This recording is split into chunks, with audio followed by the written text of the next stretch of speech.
Sekarang kita membahas soal nomor 4. Yang ditanya adalah kuat arus yang melalui hambatan 6 ohm. Ingat, arus mengalir dari potensial tinggi ke potensial rendah. Berarti dari sumber dia mengalir ke kiri, terus melewati hambatan 2 ohm, melewati hambatan 4 ohm, lalu ketika dicabang arusnya terbagi. Ada yang ke atas dan ada yang ke bawah ya. Nah, yang ke bawah ini yang kita cari.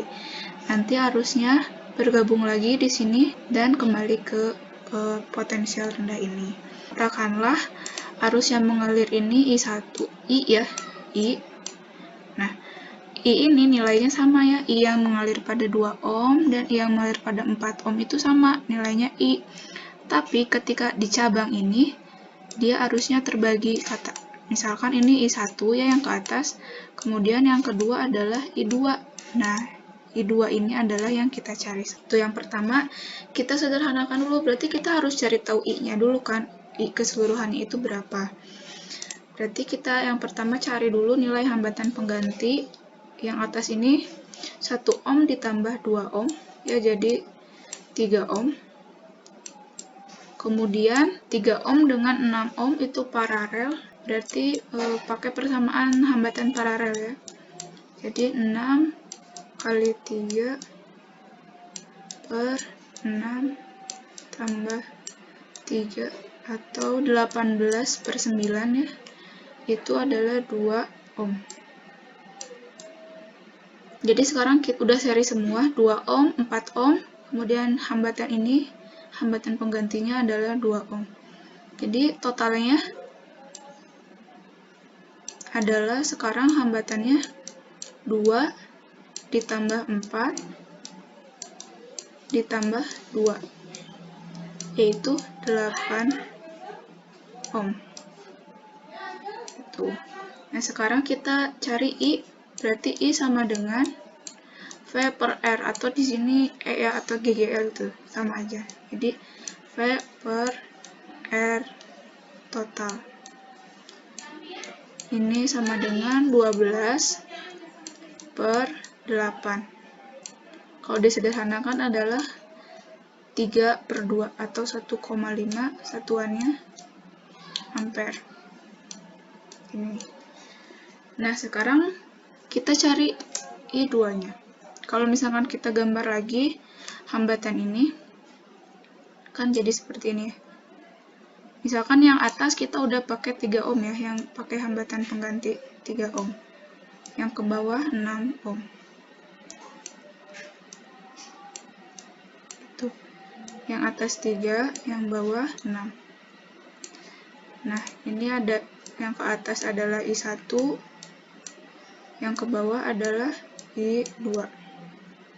Nah, nilai perbandingannya yang jadi kunci antara nilai hambatan dan nilai arus pada rangkaian paralel ini, dia berbanding terbalik ya.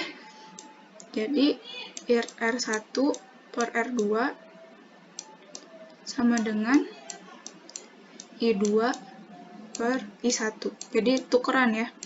Karena ketika nilai hambatannya makin besar, arus yang mengalir pada hambatan itu tuh arusnya semakin kecil gitu ya. Jadi ini kuncinya di sini. Nah, R1-nya berarti yang atas kan 3 per R2-nya adalah 6 sama dengan I2 per I1. Ini kita sederhanakan jadi 2. Jadi I1 sama dengan 2I2. Nah, sesuai dengan hukum 1 Kirchhoff, kalau I masuk sama dengan I keluar ya. Ini kan sebelum terbagi menjadi I1 dan I2, arus ini besarnya I. Jadi, I1 ditambah I2 itu harus sama dengan I. Sekarang I1-nya kita ganti dengan 2I2. Berarti 2I2 ditambah I2 nilainya harus sama dengan I, yaitu 3 per 2. 3 per 2. Jadi 3I2 harus sama dengan 3 per 2. Ini bisa kita sederhanakan ya, 3-nya kita coret. Jadi I2 sama dengan 1/2 ampere atau 0,5 ampere. Nah, sekarang kita cek, mungkin nggak sih arus yang mengalir ke hambatan 6 ohm ini besarnya 0,5 ampere. Arus mula-mula yang masuk ke cabang ini kan 1,5 ampere ya. Kalau misalkan yang ke bawah 0,5 ampere, berarti yang ke atas adalah 1 ampere. Kita lihat hambatannya. Yang di atas hambatan totalnya 3 ohm. Yang ke bawah hambatan totalnya 6 ohm. Berarti sekarang harusnya I1 itu lebih besar daripada I2, dan hasil perhitungan juga menunjukkan bahwa I1 lebih besar daripada I2. Berarti perhitungan kita sudah masuk akal gitu ya.